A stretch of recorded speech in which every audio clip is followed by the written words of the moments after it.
On Wisconsin Hometown Stories, a city founded on a bend in the Rock River, sustained by rich farmland, driven by water power, built up by bold entrepreneurs, and changed by strong-minded women. A city transformed by heavy industry that spread business, music, and new ideas around the world. On Wisconsin Hometown Stories, Janesville.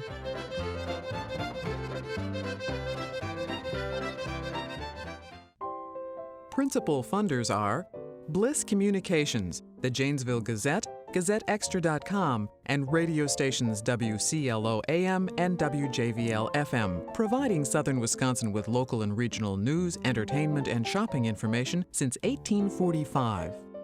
The Alliant Energy Foundation, supporting cultural and educational programs and funding projects that improve the quality of life in Wisconsin and the upper Midwest. Alliant Energy Foundation, available on the web. Additional funding provided by J.P. Cullen & Sons, Incorporated, general contractor serving Janesville and surrounding communities since 1892. And by these funders.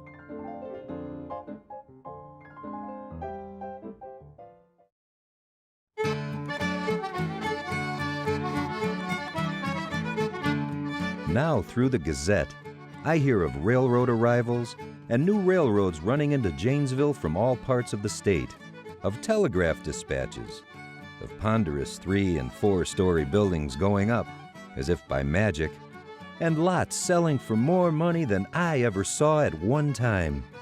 Some of you citizens will hardly credit the story that but little over 20 years ago, there was but one log cabin, and one family was the sum total of the inhabitants of the present city of Janesville. Henry James.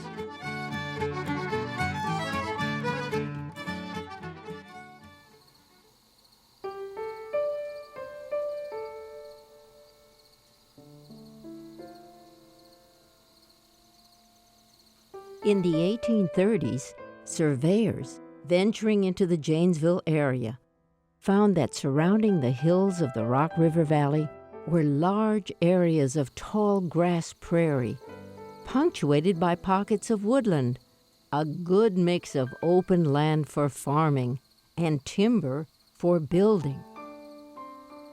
Only a few years before, the Sac Indian chief Black Hawk launched an unsuccessful attempt to reclaim his tribe's ancestral hunting and planting grounds in Illinois.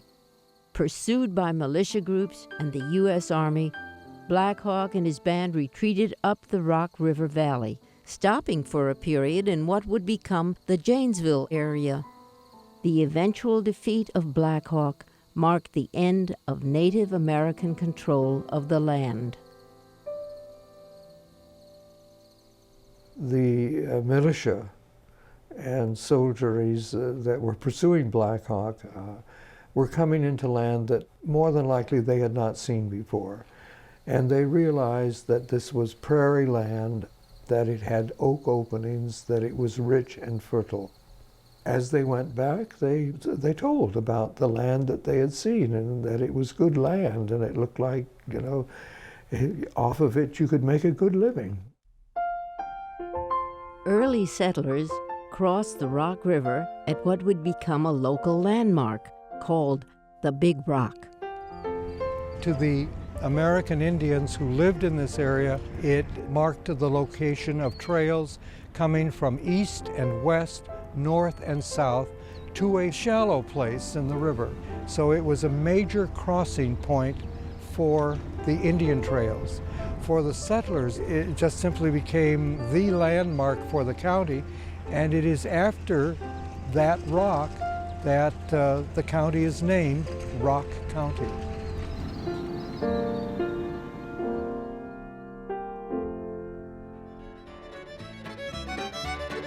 One of the first to arrive was a settler from Virginia named Henry James, who became the founder of the city of Janesville. If any of the Wahoos of Janesville who have not had the good or bad fortune to be acquainted with me desire more information, I can inform them that I am now in my 52nd year weigh 210 pounds, stand 6 foot 2 inches in my socks, and have rambled with my family over more of the Western country, and to less purpose, than any other man in it. He described himself as kind of a woodsman, and he mentions that he found this particular area that he thought was very desirous. He blazed trees to locate his claim and then walked to Green Bay to certify his claim with the federal government. He intended, I think, to found a town, because certainly he platted out the early village of Janesville, which he wanted to call Black Hawk, by the way, but was turned down by the United States Postal Service for that name. Early settlers petitioned the territorial government to grant Janes a license to operate a ferry across the Rock River. He built a ferry and charged people to go over. I believe it was 12 cents or something like that for a man to cross by ferry, 25 cents for a wagon with a horse. The spot that he picked became the center, ever since that time, of downtown Janesville. It was a tavern and was the central meeting place for what became the early village of Janesville. The first church services were held there in the tavern. Interestingly, they said that the bottles of alcohol were pushed aside and the minister presided over the bar. So he had a wanderlust that caused him to leave Janesville within a few years. On the 28th day of August, 1839, I bade adieu to Wisconsin, and in the fall of '49, the Pacific Ocean put an end to my further progress toward the setting sun. And as I never varied much to the north or south, my wanderings are at an end. Henry Janes.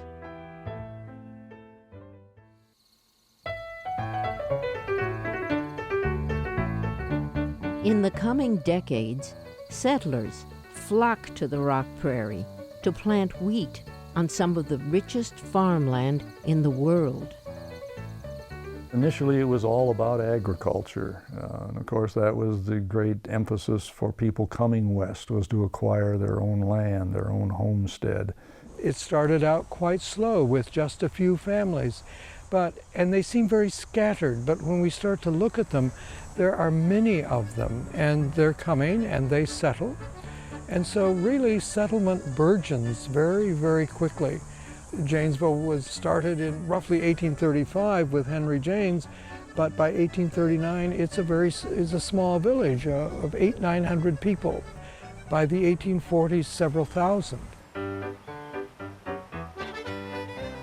Many of Janesville's earliest homes still stand, a reminder of those who provided goods and services to area farmers, and who built the first industries powered by the flow of the Rock River. It's been a major, major influence. At first it was a barrier you had to get across. Then, as time went on, it became a source of power and of energy. In 1844, a dam was built to harness the power of the 9-foot drop of the Rock River. Flour mills and lumber mills soon crowded the water power sites along the river. Powered by the flowing water, Janesville soon became a center for grinding the region's wheat into flour. An early landmark in town was the Big Mill. 4 stories tall, it turned out 300 barrels of flour a day until it burned to the ground in 1872.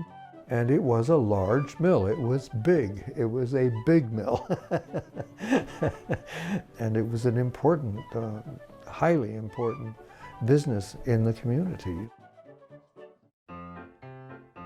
There are other mills, sawmills, wood mills, and planing mills and factories. There were sash mills to make window frames and casings, all powered with water. In 1853, Janesville became a city.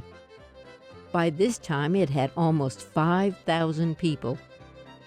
In addition to its mills, there were 2 foundries, mechanic shops of all kinds, dry goods, grocery and hardware stores, bookstores, drugstores, and several variety stores, 2 banks, 5 hotels, and 3 weekly and 1 monthly newspaper. A railroad had just come to town, and another was on its way. But Janesville's early residents had more than just commerce on their minds.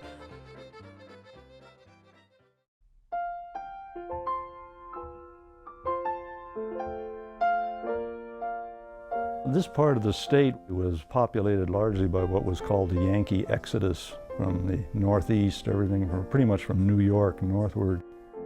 Wisconsin is opened up for settlement just about the time that the Erie Canal opens up in upstate New York. Good land was becoming a premium in that area. And so sons, particularly younger sons, were kind of being forced to look for new grounds. People leaving upstate New York would take the Erie Canal, which shortened what had been a trip of 6 weeks to 2 months easily overland, became a trip of a matter of a couple of weeks down the Great Lakes by boat. And it is true that in the 1830s that this area in upstate New York was known as the Burned Over District. A great deal of religious revivalism had taken place in the preceding 20, 30 years, and out of that had come a lot of new ideas regarding how society should be organized. In upstate New York, what becomes called the Burned Over District because of the fires of a passion for reform that are lit there, there is this need to say it is not enough for us to ensure that we live a righteous life. We, the religious, live a righteous life, and we shall therefore go to heaven. Instead, you need to really create a heaven on earth where people are not downtrodden, beaten, enslaved. You look around and you say, I am not really a righteous person if I have closed my eyes to the suffering of those around me. So I shall witness my faith. I shall look and see what I can do to change the way life is. As they examine it and say, why is it that some of us live this good life and others don't? And look and say, well, there's slavery. There's the lack of women's rights. There's the social customs which are so injurious to women and children, such as rampant alcoholism. And that gets these people religiously motivated into founding the abolition movement in the 1830s, the women's movement, women's rights movement from the 1840s on. There was still, to a much higher degree, there was still the belief in the perfectibility of man. And the idea that, particularly in the West, which was kind of a tabula rasa, kind of a blank tablet on which anything could be written, it was a chance to produce this perfect society. And so as they moved further west, they not only acquired lands, but they brought these new ideas with them. And increasingly, more and more reformers are drawn to Janesville. And they seemed to have the idea that this might be the place you could put together a perfect society.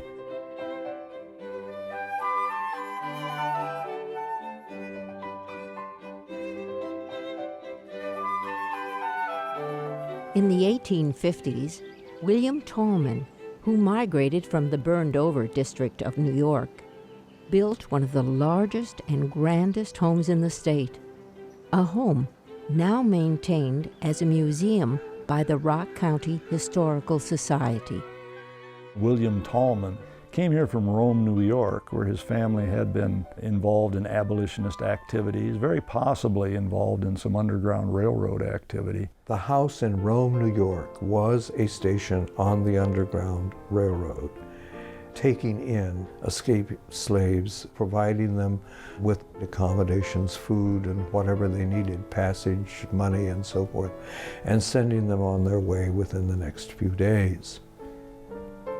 He himself is kind of representative of this whole new idea of coming west, the new man coming west. Came to this area as kind of a typical Western entrepreneur. He got into land speculation. Tallman saw an opportunity in the lands that were available in the West. He thought it was a gamble, and he came out here and purchased the land, and almost immediately, upon returning home, started to advertise it, and advertised it not just to make money. His advertisements speak about having actual settlers to come. So he's part of that general movement, including encouraging people to come westward. Became probably, I'd say without doubt, the richest man in Rock County in the 1850s. A lot of his money he plowed back into the building of the finest house in the upper Midwest, as he said. You know, a showplace.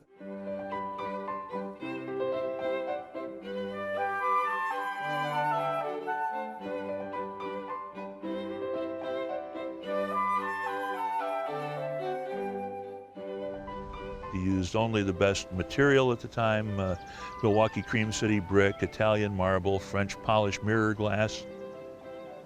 And he also included all the modern conveniences at the time. As you go through the house, you'll see that it has running water.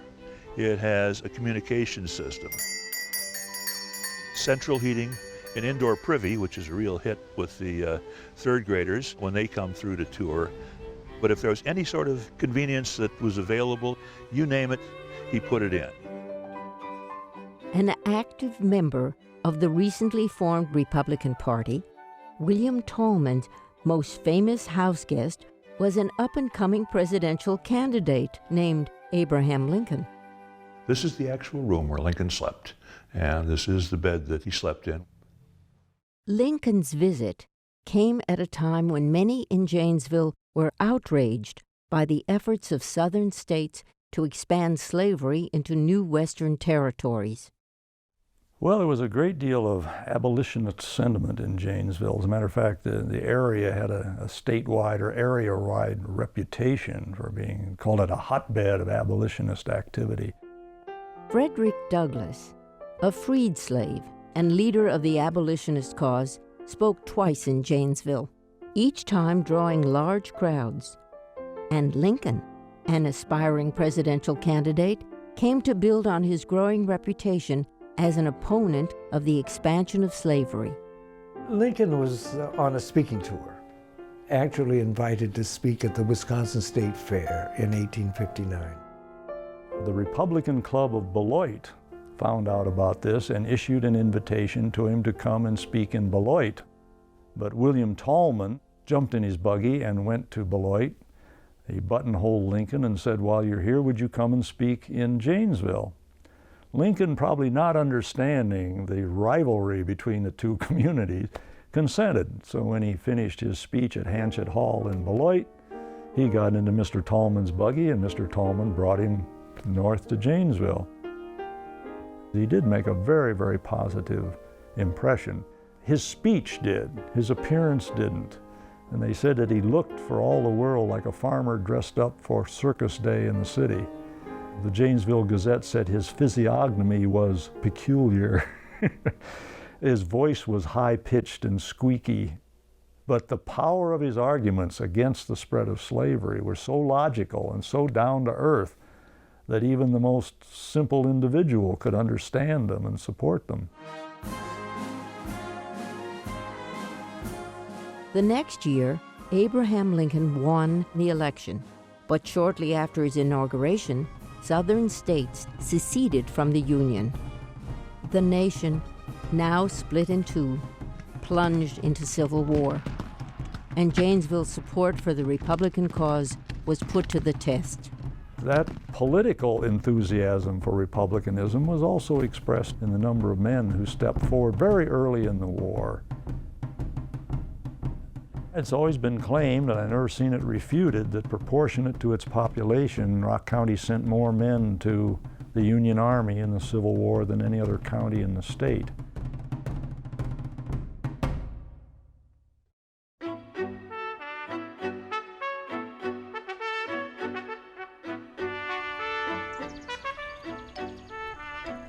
Many of the houses built in the decades after the Civil War show signs of a new prosperity. New schools now serve the waves of immigrants, Irish, Norwegian, and German, and many smaller groups drawn to Janesville's growing farm service economy. This was an area that was emerging. It was coming into its own, almost like a third world nation that is trying to get on its feet and establish a viable economic base. There was a lot of interest and there was a considerable economic or industrial development in this area, particularly related to railroads. The railroads came through Janesville because the Janesville citizens raised a great amount of money to persuade them to locate railroads here.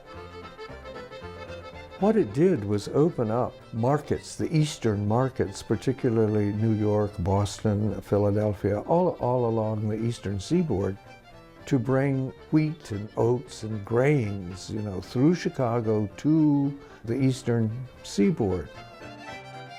During the Civil War, farmers shipped out tons of wheat to feed the troops. The high demand and a labor shortage on the farm encouraged farmers to start using machines to speed the planting, harvesting, and threshing of the grain. In Janesville, machine shops began to gear up to meet the demand. People said, well, if we can manufacture our own agricultural instruments, we won't have to rely on the East. One of the pillars of early Janesville manufacturing was the Rock River Iron Works, which cast these iron columns for a Main Street building in 1869. But the company's main business was farm implements, including a reaper called the Little Champion.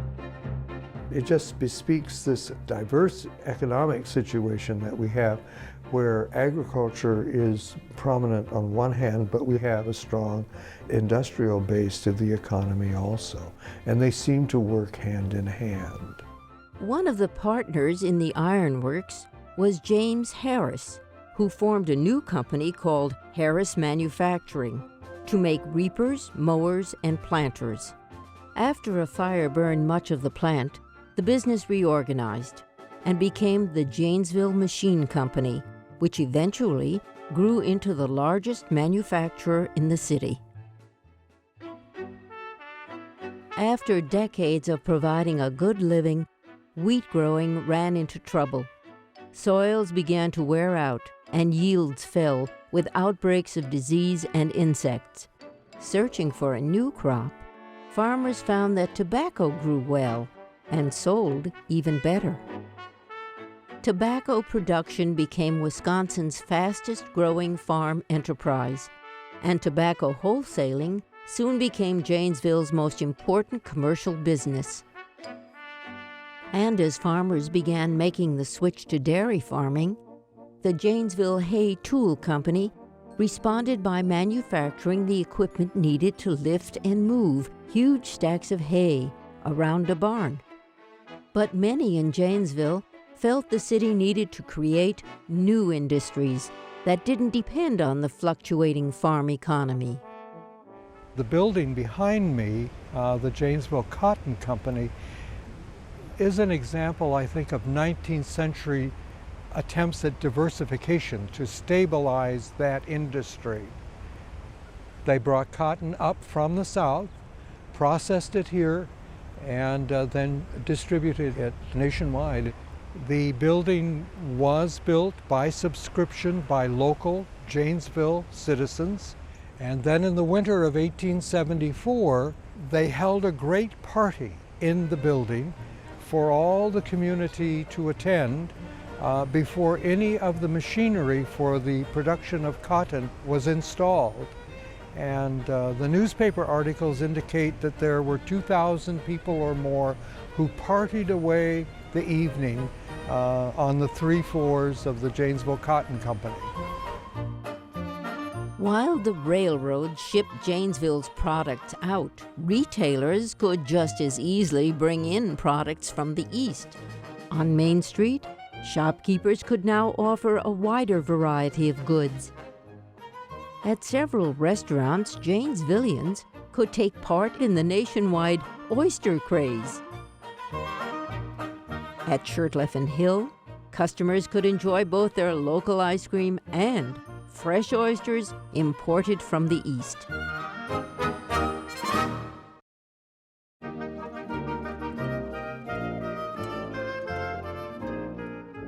After the Civil War, many of Janesville's women who had kept businesses and households afloat and worked tirelessly to support the troops now worked to continue a women's rights movement that began in the 1850s.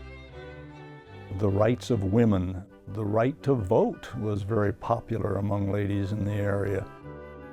Most of the activists in Janesville were also part of the temperance movement to control the growing problem of post-Civil War alcoholism. Temperance was a very, very big issue.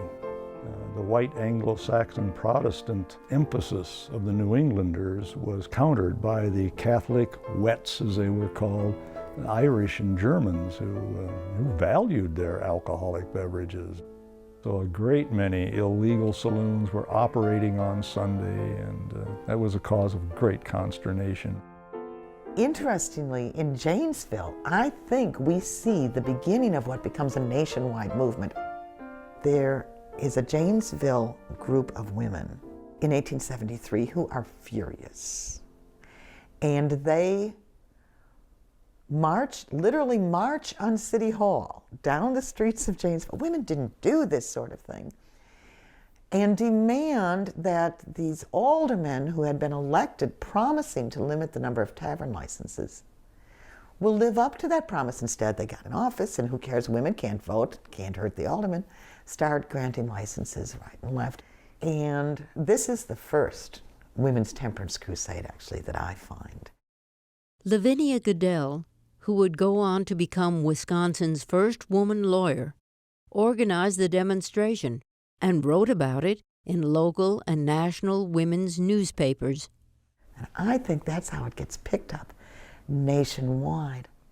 Women are becoming aware of what the Janesville women did, why they did it, and more important, how they did it. This is how you do a petition. This is how you call a meeting. These are things that women are not conversant with at the time. They're not supposed to know these things. In late 1873 and most of 1874, in every state, in every territory, more than 150,000 women nationwide are marching down streets with petitions. They've gotten women to sign. They are singing hymns outside taverns. They're doing all the things that Lavinia Goodell and her group did in Janesville. So this women's temperance crusade sweeps the country, effects a lot of change, empowers a lot of women. And in 1874, they have a convention as the crusade is winding down. Say we have to continue this work and join together and found the Women's Christian Temperance Union, as we've called it ever since, the WCTU. Within 5 years, the WCTU elected Frances Willard, a former Janesville resident, to head the national organization. And under Frances Willard, first of all, the organization grows phenomenally. It becomes international. It becomes the largest women's organization in the world. She was born in upstate New York, in the area that was called the Burned Over District. But when she was 6 or 7, in 1846, her family took up a farm about 4 miles from Janesville. As a strong-willed young girl, Frances Willard complained that she was not allowed to do the same things as her older brother. And she and her sister wanted to go to school just like he did. And so she really begged to go to school. The father finally broke down and built the little schoolhouse. The Willard Schoolhouse is now preserved on the Rock County Fairgrounds, where hundreds of school children can take a trip back in time. The teachers who had been interested in the history of the little school and Frances Willard got together and they decided that they would invite the third graders at the end of their unit on local history to come in and spend half a day and go through lessons the way the children did 153 years ago. Frances Willard went on with her schooling, eventually becoming Dean of Women at Northwestern University. It was there she made the crucial decision to devote the rest of her life to the temperance movement. And it changes the temperance movement forever. It changes really the course of women's history and therefore this nation's history forever because of her incredible skills as a speaker, as a writer, as a thinker, as a philosopher. Over the years, Willard expanded the temperance movement to include the larger issues of women's rights. Frances Willard brings them together. If you became part of the WCTU, you got increasing information that showed you that mainly women were not going to be able to affect changes in laws until they had a voice in the legal structure of this country, until they could vote.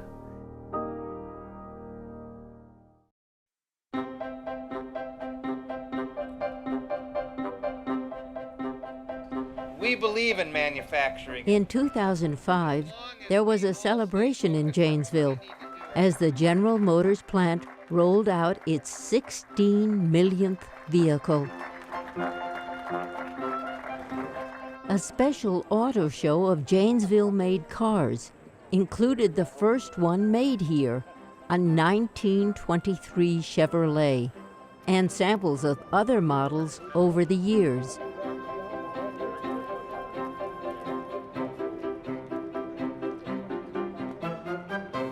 The history is rooted deeply in Janesville's agricultural past. At the Rock River Thresherie, held each year north of Janesville, visitors can view the vintage tractors and other machinery that once revolutionized farm life. General Motors was first drawn to the area because of the Janesville Machine Company, a farm implement maker and the city's largest manufacturer.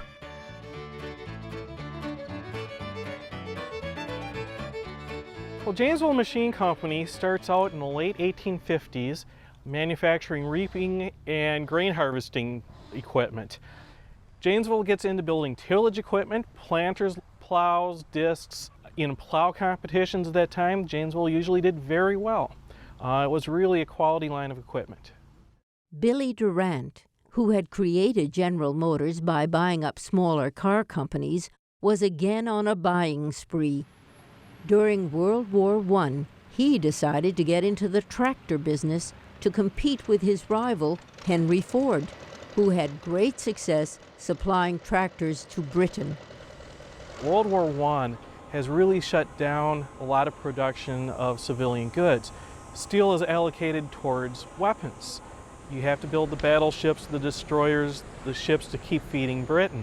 The car business isn't so good, but Britain is starving. Tractors are something you can have all the steel you want for. In 1917, 1916, the tractor market exploded as you got these small tractors that most farmers could afford. The technology finally got to the point where it was worthwhile to build them. So what happens in that time frame is that you get hundreds and hundreds of companies getting into the tractor business.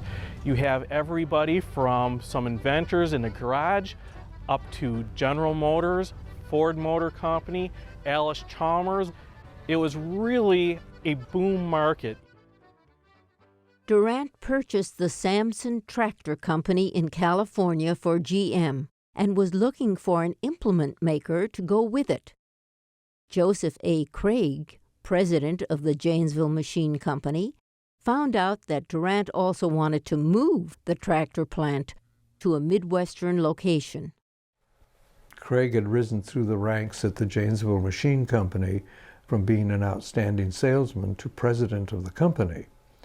Craig somehow became acquainted with Durant, and it is my understanding that Craig persuaded him that Janesville would be an ideal location. It had railroads, it had the Janesville Machine Company, it had a well-trained workforce, and Durant built a new plant for the production of the Sampson Tractor Company and went into business. He has some General Motors engineers design the Sampson Type M here. It's a state-of-the-art tractor for the time, maybe even a little bit better. It's got a generator, it's got a starter, which for that time were pretty novel stuff for a tractor company. That way, you could start the tractor easier. You didn't break your arm cranking the tractor, which was actually a danger. It's actually a pretty good quality tractor. Sampson also made a truck and a smaller tractor called the Iron Horse. What Sampson does is a little bit different though. They decide to go with a four-wheel drive tractor. They make it a rein drive with the reins being held by the hand. With the rein drive tractors, if you just let them loose, your tractor would go forward. You could pull back one to go in that direction. You could pull back harder, the whole thing would spin in place. If you pulled back both reins at once, the tractor would reverse. It was really a fast control system. It also worked well with horse-drawn implements because you could sit back in a horse-drawn implement and just have those nice long reins, just like you did with horses. Just as Sampson was struggling to establish its position in the tractor market, World War I ended. What followed was a post-war depression. Farm prices crash hard. The tractor industry becomes a bloodbath. Nobody was buying. You have those hundreds of companies that got into the business in 1916, 17, 18. Now they're going bankrupt and getting back out of the business. General Motors is losing so much money. So that's why Sampson gets basically liquidated. The plant in Janesville was a modern plant. It was very well built by J.P. Cullen out of Janesville. Local company built it. In 1923, as Sampson is going out of business, the car industry starts picking up business. You get the Roaring 20s rolling. So General Motors took that nice new plant and started building Chevrolet cars and trucks in it.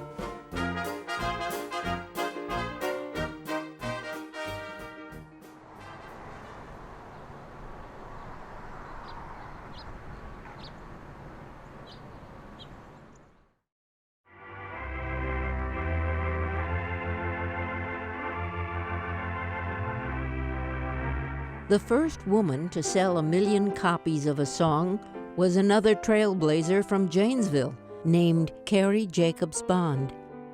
Born in 1862 on a farm just outside of town, she showed an early gift for music. She was a child prodigy. From a very young age, it was reported that she could hear a tune once and pick it out, even at a preschool age. A touring musician came to town named Blind Tom, who astounded a Janesville audience by instantly memorizing any piece of music he heard.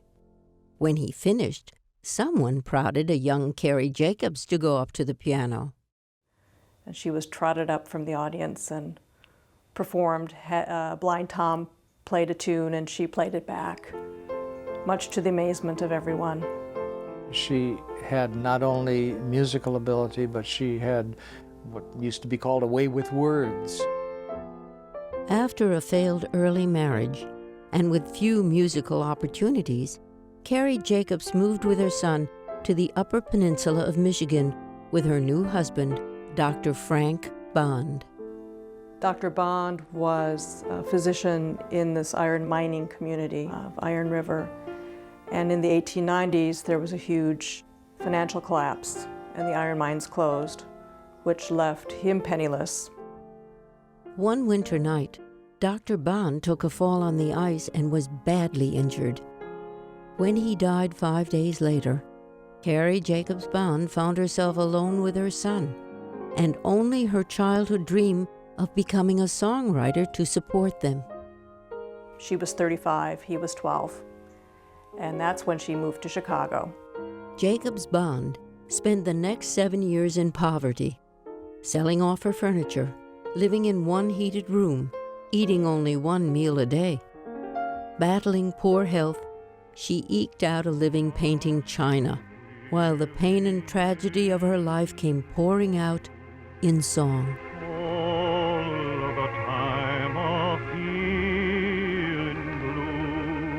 She wrote very sentimental music. Some of it just oozes sentiment, but this was a period of sentimentality. She was a composer of home songs, a composer of heart songs.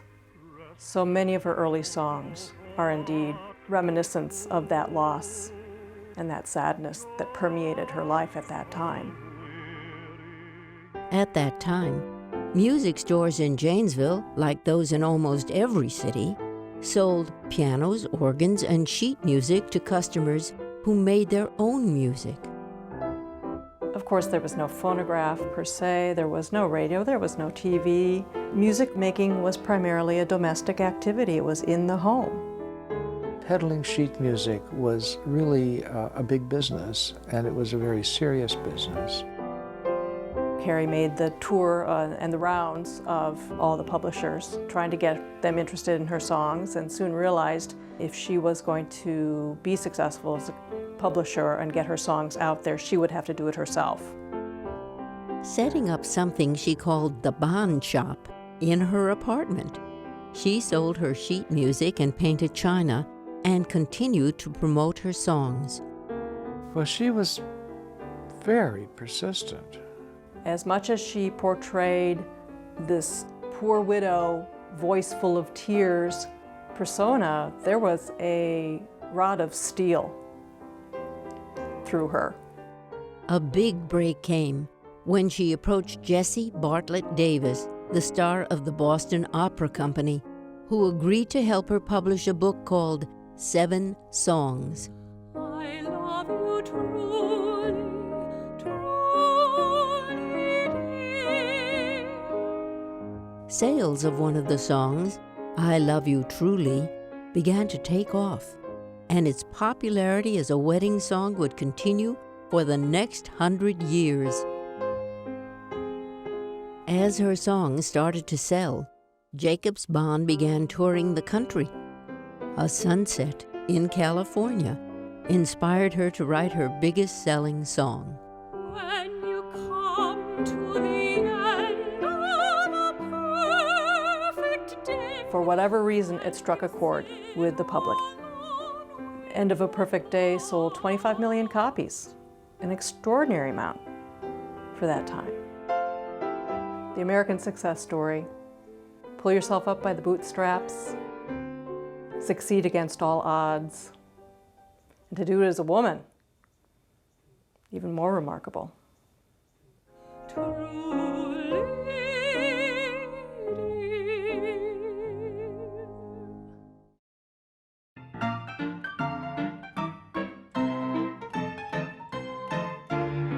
In the 1880s, at the Valentine Telegraph School in Janesville, a teacher named George Parker sold pens to his telegraphy students, but found that he spent a lot of time repairing them. Fountain pens were not exactly reliable. We'll have to postpone our business. The ink is dried up. He went out and he bought some hand tools and started experimenting with ways to improve their reliability. He had some pens made that incorporated his design improvements. That was the beginning of Parker pens. Parker called his new ink feeding system the Lucky Curve. As sales slowly built, the company moved into the upper floor of a downtown Janesville building, and Parker expanded his own pen-making operation. Back in those days, the primary material for fountain pens was hard rubber. And it was a very simple, relatively speaking, process to carve it by lathe, maybe by hand, and decorate it and make it more unique. As his pens developed a good reputation across the country, George Parker began to mix business with pleasure, fulfilling his childhood dream of traveling the world, while at the same time opening up new markets. Whenever he traveled anywhere, whether it was Egypt or China, he always traveled with a large supply of Parker pens. With the coming of World War I, the War Department awarded Parker a contract for a pen to be used by soldiers in the field, known as the trench pen. And he had little pills made, ink pills. So you'd put the pill in the reservoir and then fill it full of water, and the water and pill would mix and you'd have ink. And then he advertised that, and that became very popular, and it introduced the name to a lot of people. After the war, both of Parker's sons became involved in the company's management. George groomed his oldest son, Russell, to take over for him, while his second son, Kenneth, a former World War I aviator, took charge of the advertising department. With sales passing $1 million in 1918, Parker designed a modern office and manufacturing center built in downtown Janesville, and the company would remain one of the city's largest employers for the next 70 years.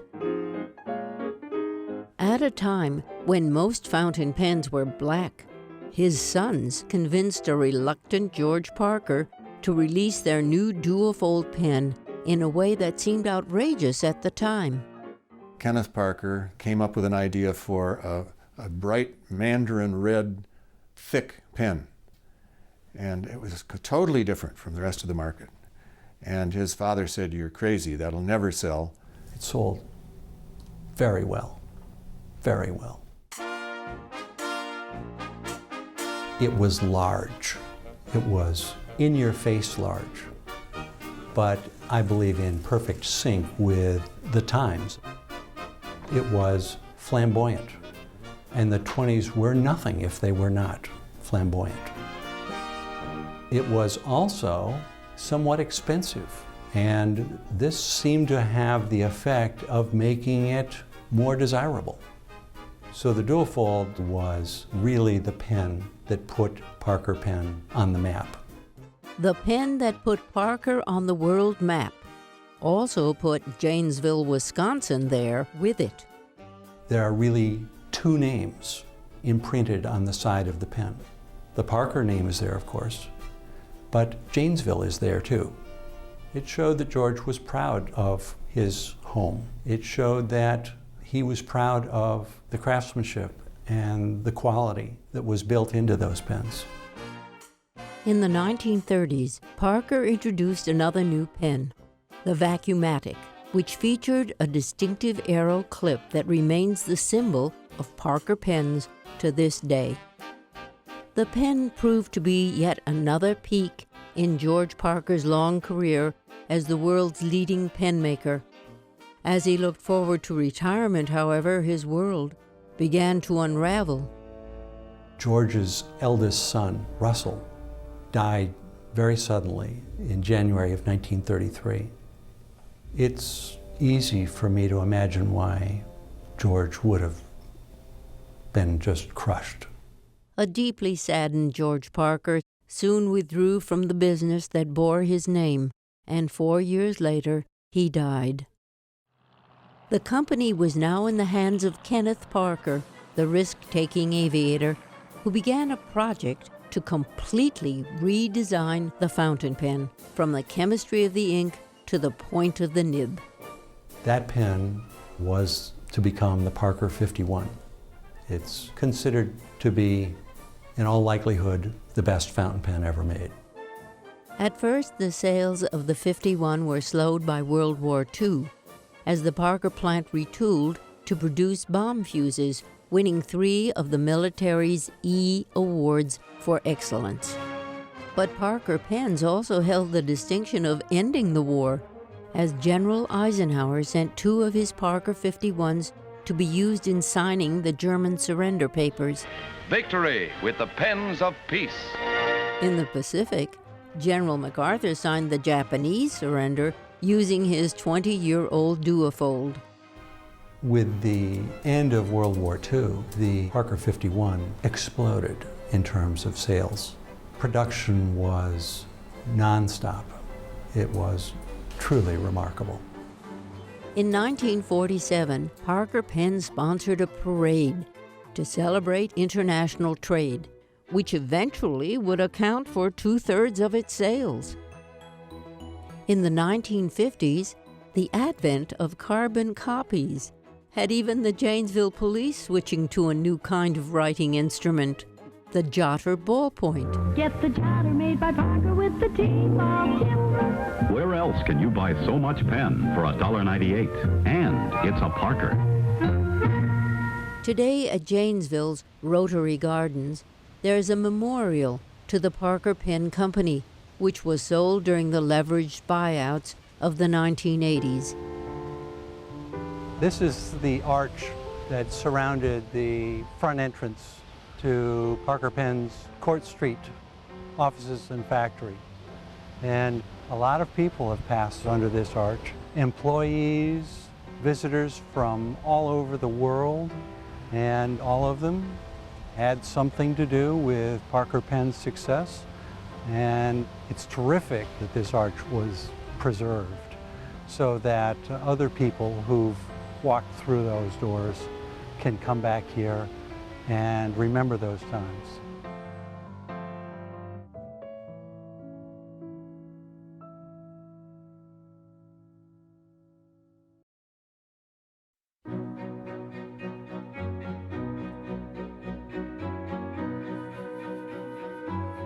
The arrival of General Motors in 1918 was the first of several watershed events that would transform the city of Janesville.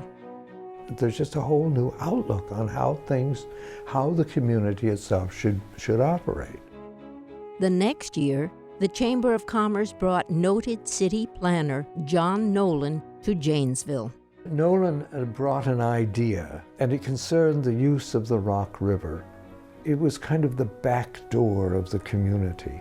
And Nolan said, let's turn that around. Let's make the river the focal point of the community.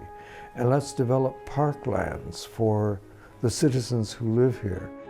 Over time, thousands of acres of parkland helped fill in the Nolan plan. And eventually, Janesville became known as the City of Parks.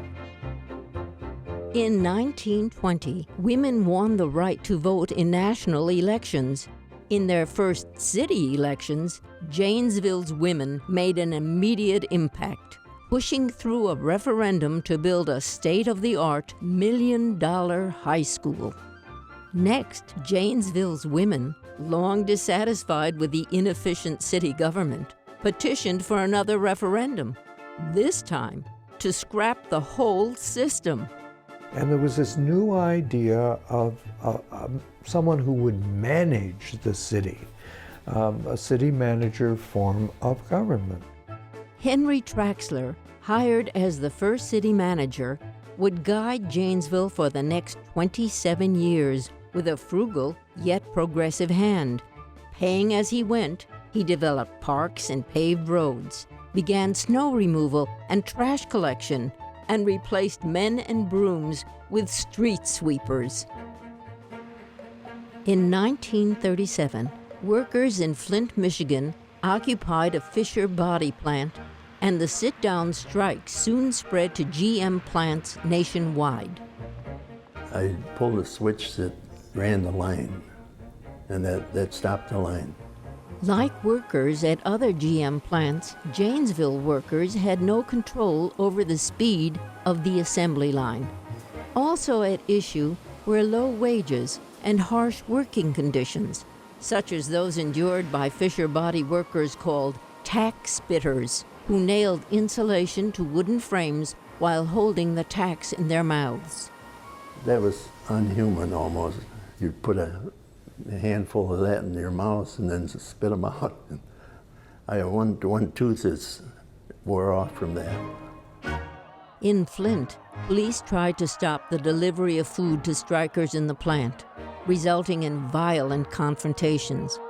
But in Janesville, city manager Traxler negotiated a deal. The company agreed to shut down if the strikers would leave the plant. The chief of police at that time came down and said there's going to be no bloodshed in Janesville. We're going to do this peacefully. The Janesville strikers wouldn't return until GM finally recognized the United Auto Workers Union, setting the stage for better working conditions and wage increases that helped fuel a post-World War II economic boom. See the USA in your Chevrolet. America's asking you to call. Drive your Chevrolet through the USA. The boom times and new roads drastically altered the way Janesville grew, as many retail businesses left the downtown for more wide-open spaces. Now, the interstate has replaced the river and the railroads as the driver of Janesville's commerce. But the downtown area still remains the city's cultural center, and there are many efforts to restore its links to the past. The historic Janesville Armory underwent extensive renovation, creating new restaurants and a dinner theater. A new performing arts center turned the old high school auditorium once again into a state-of-the-art facility. These and other ventures are bringing people back to the place where it all began, back to the heart of the city of Janesville.